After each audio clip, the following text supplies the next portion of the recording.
നമസ്കാരം. The deep ഡൈവിലേക്ക് സ്വാഗതം. നമ്മളിന്ന് പണ്ഡിറ്റ് ശ്രീറാം ശർമ്മ ആചാര്യയുടെ വളരെ പ്രശസ്തമായൊരു പുസ്തകല്ലേ, സമയത്തിന്റെ ശരിയായ വിനിയോഗം അഥവാ സമയ കാ സദുപയോഗ്. അതെ. അതിലെ പ്രധാന ആശയങ്ങളിലേക്കാണ് നമ്മളിന്നൊരു ഒരു ആഴത്തിലുള്ള നോട്ടം നോക്കുന്നത്. സമയം ഭയങ്കര വിലപ്പെട്ടതാണെന്നൊക്കെ നമ്മൾ എപ്പോഴും കേൾക്കാറുണ്ടല്ലേ?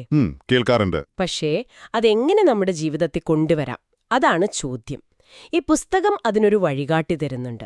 അപ്പോ നിങ്ങളുടെ ഈ തിരക്കിനിടയിലും ഇതിലെ പ്രധാന കാര്യങ്ങൾ വേഗത്തിൽ കിട്ടാൻ സഹായിക്കുക, അതാണ് ഞങ്ങളുടെ ഒരു ലക്ഷ്യം. തീർച്ചയായും. സമയം എന്ന് പറയുന്നത് വെറുതെ ഇങ്ങനെ കടന്നുപോകുന്ന ഒന്നല്ലല്ലോ. അത് നമ്മുടെ ജീവിതം തന്നെയാണ് ശരിക്കും. ഈ പുസ്തകം നമ്മളെ ഓർമ്മിപ്പിക്കുന്നത് പോലെ ഈ സമയത്തെ എങ്ങനെ നല്ല രീതിയിൽ ഉപയോഗിക്കാം, നമ്മുടെ വളർച്ചയ്ക്ക് അതെങ്ങനെ ഒരു മുതൽക്കൂട്ടാക്കാം, അതൊക്കെയാണ് നമ്മളിന്ന് നോക്കുന്നത്. ഓരോ നിമിഷവും ഒരു പുതിയ അവസരമാണ്. അപ്പോൾ തുടങ്ങാല്ലേ? ഓക്കെ. അപ്പോൾ ആദ്യത്തെ ഒരു പ്രധാന പോയിന്റ്, സമയം അതിന് വിലമതിക്കാൻ പറ്റാത്ത ഒരു സമ്പത്താണ് എന്നുള്ളതാണ്. പുസ്തകത്തിൽ ഒരു നല്ല ഉപമയുണ്ട്. നമ്മുടെ ജീവിതം ഒരു വലിയ കെട്ടിടം പോലെയാണെങ്കിൽ അത് പണിതിരിക്കുന്നത് ഈ സമയമാകുന്ന ചെറിയ ഇഷ്ടികകൾ കൊണ്ടാണെന്ന്. അത് കേൾക്കുമ്പോൾ തന്നെ അതിൻ്റെ ഒരു ഗൗരവം മനസ്സിലാവും. അത് വളരെ ശരിയാണ്. ഓരോ ഇഷ്ടിക, അതായത് ഓരോ നിമിഷവും, അത് ചേർന്നാണ് നമ്മുടെ ജീവിതം ഉണ്ടാകുന്നത്. അപ്പോൾ ജീവിതത്തിനെ സ്നേഹിക്കുന്നുണ്ടെങ്കിൽ ഈ നിമിഷങ്ങളെ നമ്മൾ വിലമതിച്ചേ പറ്റൂ. ആ പുസ്തകത്തിൽ വല്ലാതെ മനസ്സിൽ തട്ടുന്നൊരു ഭാഗമുണ്ട്. ഏതാണ്? മരണശയ്യയിൽ കിടക്കുന്ന ഒരാളുടെ ഒരു പശ്ചാത്താപം. ഞാൻ സമയത്തെ കൊന്നു, ഇപ്പോൾ സമയം എന്നെ കൊല്ലുന്നു എന്ന്. ആലോചിച്ചു നോക്കൂ, ആ ഒരു അവസാന നിമിഷത്തിലെ തിരിച്ചറിവ് എന്തുമാത്രം വേദന ഉണ്ടാക്കുന്നതായിരിക്കും. കാരണം നോക്കൂ, പൈസ പോയാലോ, അല്ലെങ്കിൽ അറിവ് നഷ്ടപ്പെട്ടാലോ, ആരോഗ്യം പോയാലോ, അതൊക്കെ ഒരുപക്ഷെ കഷ്ടപ്പെട്ടാൽ തിരിച്ചു നേടാൻ പറ്റുമായിരിക്കാം. പക്ഷേ കടന്നുപോയ ഒരു നിമിഷം, ഒരൊറ്റ സെക്കൻഡ് പോലും അത് നമുക്ക് തിരിച്ചുപിടിക്കാൻ പറ്റുമോ? ഇല്ല. അത് എന്നേക്കുമായി പോയി. അതെ, അത് ഓർക്കുമ്പോൾ ഒരു പേടി പോലെയുണ്ട്. പക്ഷേ ഇതിനെ പോസിറ്റീവായിട്ട് നോക്കിയാൽ ഈ സമയമെന്ന സമ്പത്ത് വെച്ച് നമുക്ക് എന്തൊക്കെ നേടാൻ പറ്റും? അതാണ് ഏറ്റവും പ്രധാനം. ഈ പുസ്തകം പറയുന്ന പ്രധാന കാര്യം അതാണ്. ഈ സമയമെന്ന മൂലധനം നമ്മൾ ശരിയായിട്ട് ഉപയോഗിച്ചാൽ നമുക്ക് വിദ്യ നേടാം, ബുദ്ധി നേടാം, ധനം, ആരോഗ്യം, സമാധാനം, എന്തിനേറെ ജീവിതത്തിന്റെ ആത്യന്തികമായ ലക്ഷ്യങ്ങൾ വരെ നേടാൻ ഈ സമയം കൊണ്ട് പറ്റുമെന്നാണ് പറയുന്നത്. ഓക്കേ. ദൈവം നമുക്കെല്ലാവർക്കും ഒരുപോലെ, ഒരു വ്യത്യാസവുമില്ലാതെ തന്നിട്ടുള്ള ഒരേയൊരു ധനം ഒരുപക്ഷേ സമയമായിരിക്കും. ദിവസം 24 മണിക്കൂർ. അത് നമ്മൾ എങ്ങനെ ഉപയോഗിക്കുന്നു എന്നതിലാണ് കാര്യം. പക്ഷേ നമ്മളിൽ പലരും ഈ സത്യമൊക്കെ അറിയാമെങ്കിലും ചിലപ്പോൾ അലസത കൊണ്ടോ അല്ലെങ്കിൽ ശ്രദ്ധയില്ലാത്തതുകൊണ്ടോ സമയം വെറുതെ കളയാറില്ലേ? നിങ്ങൾക്കും അങ്ങനെ തോന്നാറുണ്ടോ? ഈ നിമിഷത്തിന്റെ വില നമ്മൾ അങ്ങോട്ട് മറന്നുപോകുന്ന പോലെ. അതെ, അത് മനുഷ്യന്റെ ഒരു സ്വഭാവമാണ്. പക്ഷേ സമയം ഒരു വിലപിടിപ്പുള്ള മുത്താണെന്ന് തിരിച്ചറിയുന്നവരുണ്ടല്ലോ, അവരതിന്റെ ഓരോ തരിയും ശ്രദ്ധിച്ചേ ഉപയോഗിക്കൂ. ശരിയാണ്. അവർക്കറിയാം, ഓരോ നിമിഷവും വെറുതെ കളഞ്ഞാൽ അത് ജീവിതത്തിലെ വലിയൊരു അവസരം നഷ്ടപ്പെടുത്തുന്നതിന് തുല്യമാണെന്ന്. നമ്മൾ പലപ്പോഴും ദിവസത്തിന്റെ അവസാനം ഇങ്ങനെ തിരിഞ്ഞു നോക്കുമ്പോൾ, ഇന്ന് കാര്യമായിട്ടൊന്നും നടന്നില്ലല്ലോ എന്നതിന് തോന്നല് വരാറില്ലേ?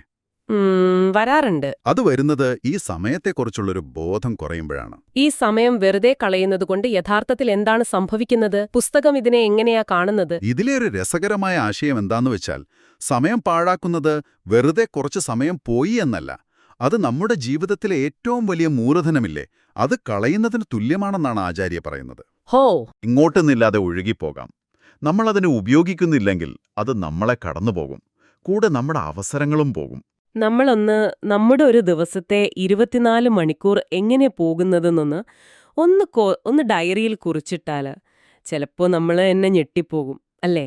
എത്ര സമയമാണ് നമ്മൾ അറിയാതെ. തീർച്ചയായും. പുസ്തകത്തിൽ നല്ലൊരു ഉപമയുണ്ട്. ഒരു ഓട്ട വീണ സഞ്ചിയിൽ നിറയെ രത്നങ്ങളുമായി യാത്ര ചെയ്യുന്ന ഒരാളെപ്പോലെയാണ് സമയം പാഴാക്കുന്നവർ. എന്നിട്ടോ? യാത്രയുടെ അവസാനം നോക്കുമ്പോൾ എന്തായിരിക്കും സഞ്ചിയിൽ? ഒന്നുമുണ്ടാവില്ല, കാലിയായിരിക്കും. അതുപോലെയാണ് ജീവിതത്തിന്റെ അവസാനം തിരിഞ്ഞു നോക്കുമ്പോൾ സമയം വെറുതെ കളഞ്ഞവർക്ക് ഒന്നും നേടിയില്ല എന്നൊരു തോന്നല് വരും. ഓരോ നിമിഷവും നമ്മൾ ലക്ഷ്യത്തിലേക്ക് എത്താനാണ് ശ്രമിക്കേണ്ടത്, അല്ലാതെ വെറുതെ ഒഴുകി നടക്കാനല്ല. സമയം കളയുമ്പോൾ നമ്മൾ ശരിക്കും നമ്മുടെ പുരോഗതിയുടെയും സന്തോഷത്തിന്റെയും വാതിലുകളാണ് അടച്ചു കളയുന്നത്. അലസത, അതിനെ ഒരു പ്രധാന വില്ലനായിട്ട് പുസ്തകത്തിൽ പറയുന്നുണ്ടല്ലോ. നമ്മൾ കേട്ടിട്ടില്ലേ, ഒഴിഞ്ഞ മനസ്സ് ചെകുത്താന്റെ പണിപ്പുരയാണ് എന്നൊക്കെ. ഇത് സമയവുമായിട്ട് എങ്ങനെയാ ബന്ധം വരുന്നത്? അതെ, അലസതയെ മരണത്തിന് തുല്യമായിട്ടാണ് ആചാര്യ കാണുന്നത്. കാരണമെന്താ? അത് നമ്മുടെ പ്രവർത്തിക്കാനുള്ള ശേഷി, അതിനെ മന്ദീഭവിപ്പിക്കും. വെറുതെ ഇരിക്കുമ്പോഴാണ് പലപ്പോഴും ആവശ്യമില്ലാത്ത ചിന്തകളും പ്രവൃത്തികളുമൊക്കെ കേറിവരുന്നത്. ശരിയാണ്. അത് നമ്മുടെ എനർജി മുഴുവൻ ചോർത്തിക്കളയും. എന്നാൽ അതിനെ മറികടന്ന് ക്രിയാത്മകമായിട്ട് എന്തെങ്കിലും ചെയ്താൽ അത് മനസ്സിനും ശരീരത്തിനും ഒരു ഉണർവ് തരും. അതുമാത്രമല്ല, സമൂഹത്തിൽ നമ്മൾ കാണുന്ന പല പ്രശ്നങ്ങളുടെയും ഒരു കാരണം സമയം എന്തു ചെയ്യണമെന്നറിയാതെ വെറുതെ കളയുന്നവരാണെന്നും പുസ്തകം പറയുന്നുണ്ട്. അവർ സ്വന്തം സമയം കളയുന്നു, പോരാത്തതിന് മറ്റുള്ളവരുടെ വിലപ്പെട്ട സമയവും ചിലപ്പോൾ കളയും. ശരിയാണ്. അപ്പൊ ഈ വെല്ലുവിളികളൊക്കെ മറികടന്ന് സമയത്തെ ഏറ്റവും നന്നായിട്ട് ഉപയോഗിക്കാൻ പുസ്തകം പറയുന്ന ചില പ്രായോഗിക വഴികളുണ്ടൊക്കെയാണ്. സമയ ബഡ്ജറ്റ് ചെയ്യുന്ന കാര്യം പറയുന്നുണ്ട്. അത് കേൾക്കാൻ എളുപ്പമാണെങ്കിലും ചെയ്യാൻ ചിലപ്പോൾ പാടായിരിക്കും. നല്ല ചോദ്യം. നമ്മൾ പൈസ ബഡ്ജറ്റ് ചെയ്യില്ലേ? അതുപോലെ തന്നെ പ്രധാനമാണ് സമയത്തിനും ഒരു ബഡ്ജറ്റ് ഉണ്ടാക്കുന്നത്. ഒരു സമയപ്പട്ടിക, ഒരു ടൈം ടേബിൾ അല്ലെങ്കിൽ ഒരു ദിനചര്യ എന്നൊക്കെ പറയാം. അതുണ്ടാക്കുന്നത് നല്ലതാണ്. പക്ഷെ അത് ഭയങ്കര സ്ട്രിക്റ്റ് ആവുമോ? ബഡ്ജറ്റ് എന്ന് കേൾക്കുമ്പം പേടിക്കേണ്ട. ഓരോ മണിക്കൂറിലും ഇന്നത് ചെയ്യണമെന്ന് പട്ടാള ചിട്ടയിൽ എഴുതി വെക്കണമെന്നല്ല. പക്ഷേ ഒരു ദിവസത്തെ പ്രധാനപ്പെട്ട കാര്യങ്ങൾ, നമ്മുടെ ജോലി, കുടുംബം, ആരോഗ്യം, എന്തെങ്കിലും പഠിക്കാനുണ്ടെങ്കിൽ അത്, പിന്നെ വിശ്രമം, ഇതിനൊക്കെ ഏകദേശം ഒരു സമയം നീക്കിവെക്കുന്നത് നല്ലതാണ്. അതുകൊണ്ടുള്ള ഗുണം? അത് നമ്മുടെ ലക്ഷ്യങ്ങളെക്കുറിച്ച് ഒരു വ്യക്തത തരും. കാര്യങ്ങൾ കുറച്ചുകൂടി ഓർഗനൈസ്ഡ് ആയിട്ട് ചെയ്യാൻ പറ്റും. തുടക്കത്തിൽ ചിലപ്പോൾ ഒരു ബുദ്ധിമുട്ട് തോന്നും, പക്ഷെ പതിയെ അതൊരു ശീലമായാൽ അത് തരുന്നൊരു എനർജിയുണ്ട്, കാര്യക്ഷമതയുണ്ട്. അത് വലുതാണ്. അനാവശ്യമായിട്ടുള്ള ടെൻഷൻ കുറയ്ക്കാനും ഇത് സഹായിക്കും. ഓക്കെ. പിന്നെ മുൻഗണനകൾ തീരുമാനിക്കുന്നതിനെക്കുറിച്ചും പറയുന്നുണ്ട്. ആരോഗ്യം, പിന്നെ ധനം, പിന്നെ സാമൂഹിക കടമകൾ എന്നൊരു ഓർഡർ പറയുന്നുണ്ടല്ലോ. അതെന്തുകൊണ്ടാണ് അങ്ങനെ? അത് വളരെ പ്രധാനപ്പെട്ട ഒരു കാര്യമാണ്. ജീവിതത്തിലെ എല്ലാം പ്രധാനമാണ്, പക്ഷേ ഒന്നിന്റെ കുറവ് മറ്റൊന്നിനെ ബാധിക്കും. ഏറ്റവും പ്രധാനം ആരോഗ്യമാണ്. ആരോഗ്യമില്ലെങ്കിൽ പിന്നെ വേറെ എന്തുണ്ടായിട്ടും കാര്യമില്ലല്ലോ. വേണ്ട പോലെ ഒന്നും ആസ്വദിക്കാനോ ചെയ്യാനോ പറ്റില്ല. ശരിയാണ്. അതുകൊണ്ടാണ് ആരോഗ്യത്തിന് ഒന്നാം സ്ഥാനം. അതിനുവേണ്ടി രാവിലെ നേരത്തെ എഴുന്നേൽക്കുക, വ്യായാമം ചെയ്യുക, അതൊക്കെ പുസ്തകം നിർദ്ദേശിക്കുന്നുണ്ട്. രാവിലത്തെ ആ ശുദ്ധവായു, ആ വ്യായാമം, അതൊക്കെ ദിവസം മുഴുവൻ നമ്മളെ ഉഷാറാക്കി നിർത്തും. വൈകുന്നേരം അന്നത്തെ ദിവസം എങ്ങനെയായിരുന്നു എന്നൊന്ന് ആലോചിക്കുന്നതും സ്വയം ഒന്ന് വിലയിരുത്തുന്നതും നാളത്തെ ദിവസം കുറച്ചുകൂടി നന്നായി പ്ലാൻ ചെയ്യാൻ സഹായിക്കും. ആരോഗ്യത്തിന്റെ കാര്യമൊക്കെ.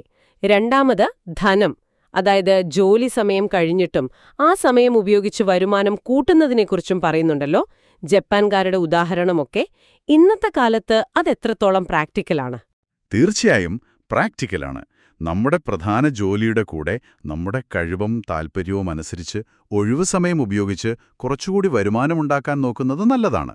അത് സാമ്പത്തികമായി ഒരു ബലം തരും. എന്തുപോലുള്ള കാര്യങ്ങൾ? അത് ചിലപ്പോൾ ചെറിയ ബിസിനസ്സുകളായിരിക്കാം, അല്ലെങ്കിൽ ഫ്രീലാൻസ് ആയിട്ട് എന്തെങ്കിലും ചെയ്യാം, അല്ലെങ്കിൽ എന്തെങ്കിലും കരകൗശല വസ്തുക്കളുണ്ടാക്കുന്നതാവാം.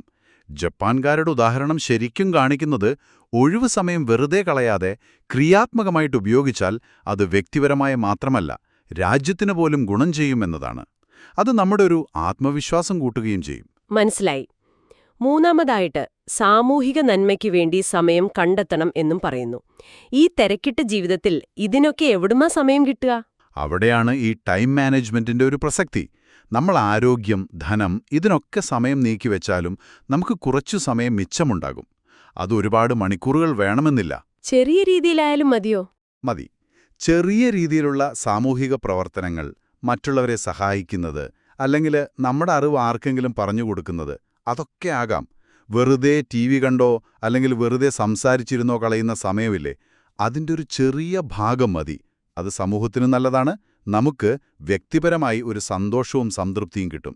ഈ സമയവിനിയോഗത്തില് സ്ഥിരതയുടെയും ചിട്ടയുടെയും പ്രാധാന്യം എത്രത്തോളമുണ്ട്? പുസ്തകത്തിൽ ഒരുപാട് വിജയിച്ച ആളുകളുടെ ഉദാഹരണങ്ങൾ പറയുന്നുണ്ടല്ലോ. മിൽട്ടൺ, ഗലീലിയോ, ഹാരിയറ്റ് സ്റ്റോ. അതൊക്കെ വായിക്കുമ്പോൾ നമുക്ക് ഇതൊക്കെ പറ്റുമോ എന്ന് തോന്നിപ്പോകും. അവിടെയാണ് നമ്മൾ മനസ്സിലാക്കേണ്ട ഒരു പ്രധാന കാര്യം. ഈ സ്ഥിരതയുടെ ശക്തിയിലെ അത് വളരെ വലുതാണ്. ചെറിയ കാര്യമാണെങ്കിൽ പോലും അതെല്ലാ ദിവസവും ചിട്ടയായിട്ട് ചെയ്യുന്നത് കാലം കഴിയുമ്പോൾ വലിയ മാറ്റങ്ങളുണ്ടാക്കും. ഉദാഹരണത്തിന് നിങ്ങൾ ദിവസവും 1 മണിക്കൂർ ഒരു പുതിയ കാര്യം പഠിക്കാൻ മാറ്റിവെച്ചെന്ന് കരുതുക. ഏതാനും വർഷങ്ങൾ കഴിയുമ്പോൾ നിങ്ങൾ ആ വിഷയത്തിലൊരു വിദഗ്ധനായി മാറിയിട്ടുണ്ടാവും. അതുപോലെ ദിവസവും കുറച്ചു സമയം വ്യായാമം ചെയ്യുന്നത് ദീർഘകാലത്തേക്ക് നിങ്ങളുടെ ആരോഗ്യത്തിന് വലിയൊരു മുതൽക്കൂട്ടാവും. ഈ വിജയിച്ച ആളുകളുടെ കാര്യം പറഞ്ഞല്ലോ. അതെ.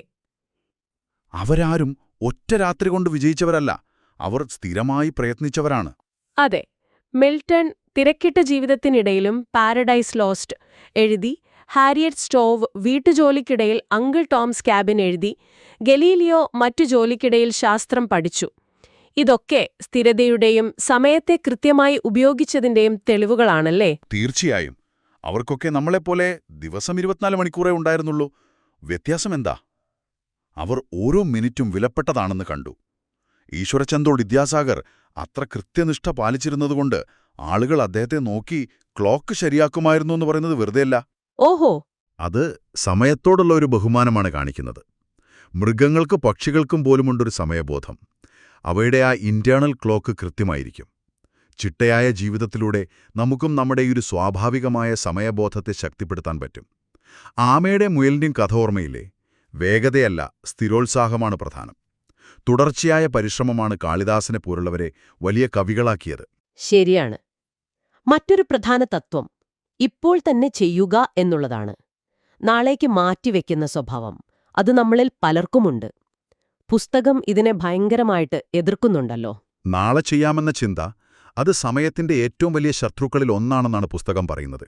സ്വെഡ്മാഡൻ പറഞ്ഞിട്ടില്ലേ, നാളെയുടെ പേരിൽ എത്രത്ര കഴിവുകളാണ് ഉപയോഗിക്കാതെ പോകുന്നതെന്ന്? കബീർദാസിന്റെ വാക്കുകൾ ഓർക്കുന്നത് നല്ലതാണ്. എന്താണത്? നാളെ ചെയ്യേണ്ടത് ഇന്ന് ചെയ്യുക, ഇന്ന് ചെയ്യേണ്ടത് ഇപ്പോൾ ചെയ്യുക. അടുത്ത നിമിഷം എന്ത് സംഭവിക്കുമെന്ന് ആർക്കറിയാം? പിന്നെ എപ്പോഴാണ് ചെയ്യുക? ഓരോ ജോലിക്കും അതിൻ്റേതായ ഒരു ശരിയായ സമയമുണ്ട്.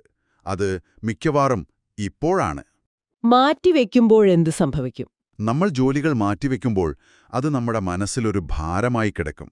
1 മിനിറ്റ് വൈകിയാൽ ട്രെയിൻ മിസ്സാകുന്നത് പോലെയാണ്. സമയത്ത് ചെയ്യാത്ത കാര്യങ്ങൾ ജീവിതത്തിലെ വിലപ്പെട്ട അവസരങ്ങൾ നഷ്ടപ്പെടുത്തും. ശരിയാണ്. ഇതൊക്കെ കേൾക്കുമ്പോൾ നമ്മൾ അറിയാതെ സമയം കളയുന്ന ചില ശീലങ്ങളെക്കുറിച്ചുകൂടി ചിന്തിക്കണം. പുസ്തകം അത്തരം ശീലങ്ങളെ തിരിച്ചറിയാൻ സഹായിക്കുന്നുണ്ടോ? തീർച്ചയായും. ഉദാഹരണത്തിന് അമിതമായ വിനോദം, സിനിമ, കളികൾ, സോഷ്യൽ മീഡിയ ഇതൊക്കെ ആവശ്യത്തിന് നല്ലതാണ്. പക്ഷെ അതിൽ മുഴുകി സമയം കൊല്ലുന്നതൊഴിവാക്കണം. ഓക്കെ. അതുപോലെ സമയം കൊല്ലികളായ സുഹൃത്തുക്കൾ, വെറുതെ വർത്തമാനം പറഞ്ഞിരുന്ന് സമയം കളയുന്ന കൂട്ടുകെട്ടുകൾ, അത് നമ്മുടെ എനർജിയും സമയവും ഒരുപോലെ കളയും. അങ്ങനെയുള്ള സാഹചര്യങ്ങൾ നമ്മൾ തിരിച്ചറിഞ്ഞ് ഒഴിവാക്കണം.